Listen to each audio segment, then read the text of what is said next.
co-funded by the European Union. Views and opinions expressed are, however, those of the authors only and do not necessarily reflect those of the European Union. Neither the European Union nor the granting authority can be held responsible for them. Today in the EU, farmers take center stage in parties' EU election campaigns.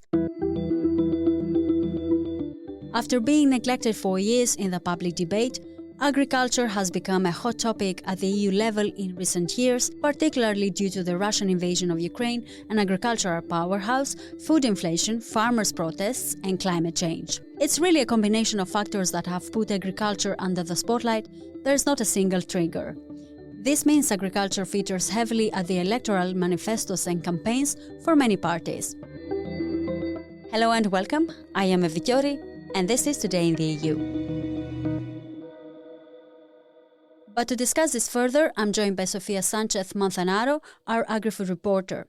Sofia, what factors have propelled agriculture to the forefront of EU discussions, and why has it become a focal point in electoral manifestos, particularly for the EPP?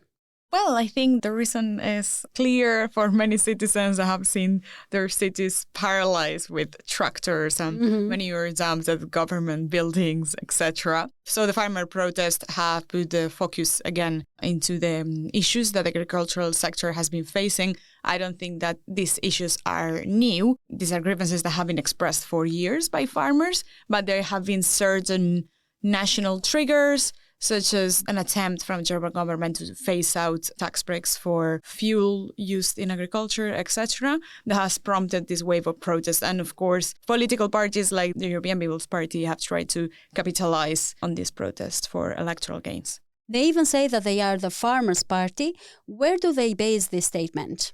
This strategy is not new. I have to say that it doesn't come from the protests. It started way before. In 2023, we started to see a shift in how the EPP addressed in negotiations these files from the farm to fork strategy. So farm to fork strategy is the agricultural and food part of the Green Deal. So it was this big package with new legislation, very ambitious for the sector. It wanted to improve the sustainability of the food system. So the EPP has started to just kill entire legislative files from the farm to fork. For instance, we saw this with the nature restoration law, with the pesticide reduction plan. So normally political parties will try to amend a regulation, propose changes. And maybe in the case of the EPP, they will try to weaken the sustainability ambitions. But it's not normal in any policy area to try to just torpedo the entire thing.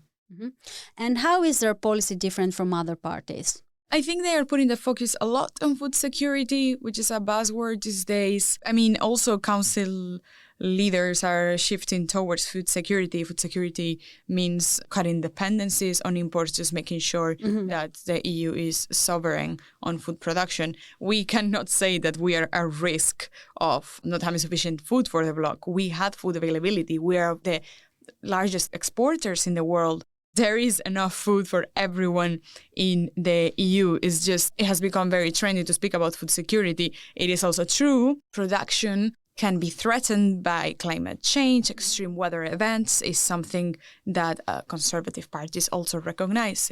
Drought, floods, etc. They have destroyed the entire harvest in the recent years. Then the geopolitical challenges, if we are dependent on certain countries for imports of grain, for instance, to feed animals. And then we have a problem like, well, the war in Ukraine. So it really seems like Europe wants to be prepared in case of these events taking place. Yes, there are different ways of reaching those goals of being prepared. Let's say the EPP and other conservative parties put the focus on producing more. Other parties like the Greens and the left and partially the Socialists will say, no, maybe we can just reduce our meat consumption so we don't have to import that many grains to feed our pigs, and we could shift towards protein, plant-based protein. So there are different ways of reaching this goal. Definitely, EPP is going for the food security angle, trying to give more flexibility in the common agricultural policy, so less rules, which also means less environmental rules. And you're mentioning the Socialist group, and rumor has it that there is an internal division regarding the agricultural policies. How do they affect them in terms of stability? In agricultural matters, the Socialists have been a bit divided. We see this big gap in the European Parliament between the Agricultural Committee and the Environment Committee. And it was clear that the Socialists in the Agricultural Committee, for example, a prominent MEP is Clara Aguilera. She comes from Spain. She's the leader of the Socialists in Agri, and has a more, let's say, less ambitious position when it comes to tightening sustainability requirements for farming, whereas their party colleagues in the Environment Committee, like Mohamed Chahim, César Luena has been the negotiator of the nature restoration law, for instance, they have been more ambitious, and they have tried to just uphold this ambition from the European Commission of the farm to fork strategy. So it was really evident that there were an important difference in opinions in many files. The challenge for the next mandate is trying to find a common line or strike a balance so these divisions are not as evident. And in what ways does Renew address the challenges of balancing reduced bureaucracy with support for sustainable food production in their agricultural policy platform? Renew wants to content everyone. They have suffered similar challenges, and the Socialists, they have also been divided, and it was more evident because they have been divided in votes, for instance, for nature restoration law. So they allied some liberal MEPs with the far right and the conservatives in general, and with the EPP as well, and those votes were decisive in making the nature restoration law move to the next legislative step or not. So the liberals want to reduce administrative burden, as you say, and they also want to ensure a fair distribution of added value in the food supply chain. So let's put this in easier words. Basically, farmers complain that the value of the products only gets to the end of the chain, so to the retailers or to the middleman. But farmers get very low prices for their products. And then consumers pay higher and higher prices for their products. So where is that money going? So what Renew is trying to say, and what the Commission has been trying to address recently too, is like, let's track, let's see where is that money going, where is that added value going. And Renew is saying, let's see how we can redistribute it in a fair way. Also, they want to compensate farmers more. So instead of the stick, let's say that has been the strategy now, so more regulation for farmers, well, they want to put the carrot, so it's more incentives. It's something that the EPP also wants. The Commission in general is shifting towards this. Let's just make everything voluntary, and then you will get the reward. Another big player in the EU's political arena will be ECR. So what's their approach to agriculture? We know that the far-right parties are trying to approach farmers. Why is that the case, and why are farmers so important to them?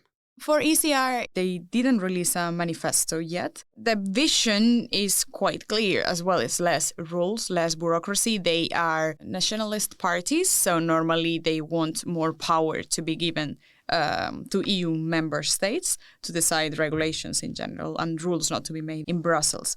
One of the dominant players in the ECR is the Polish Law and Justice Party. In the PIS, we know they really rely on rural areas, so definitely the parties that form ECR and ECR have a very important interest in the farming sector because it's just a key pool of votes for them.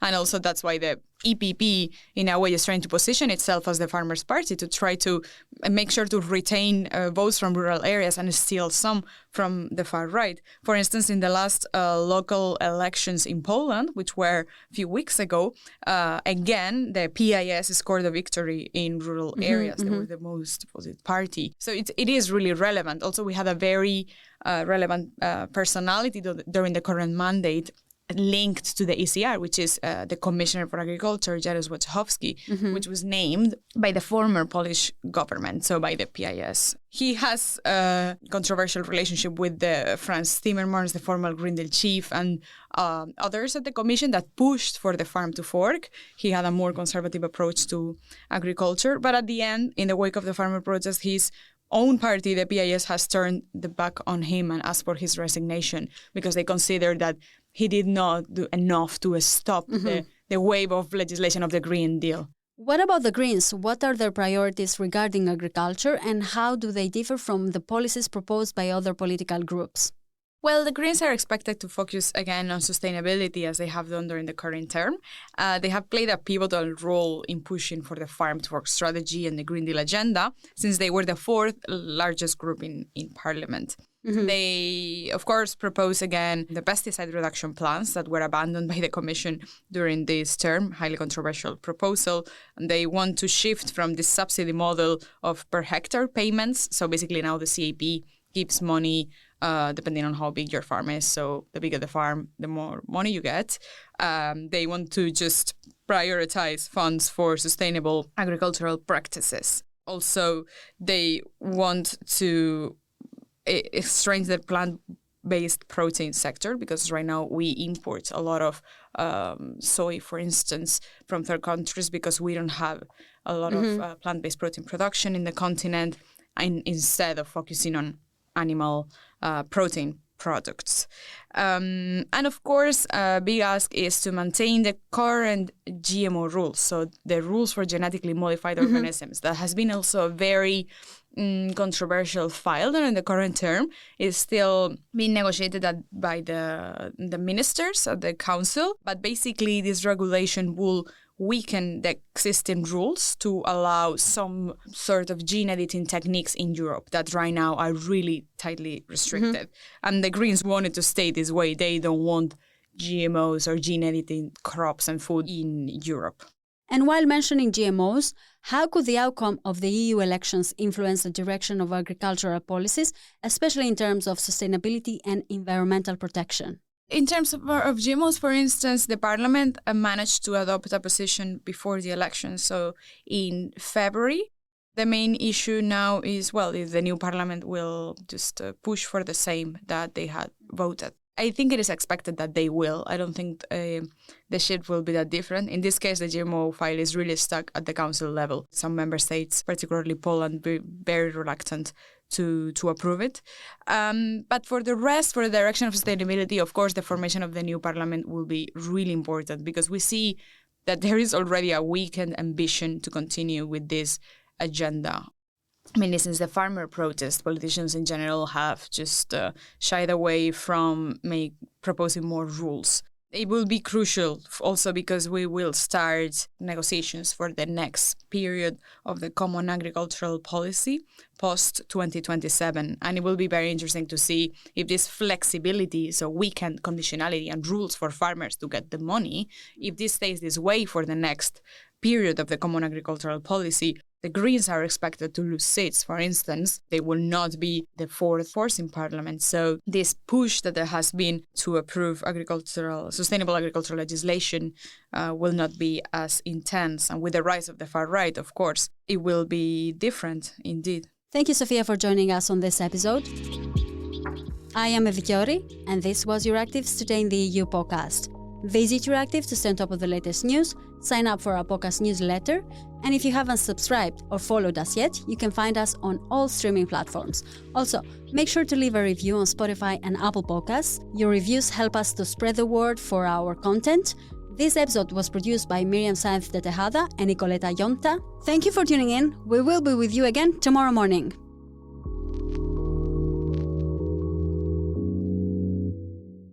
As part of our commitment to accuracy, inclusion, and transparency, Euractiv is part of the Trust Project.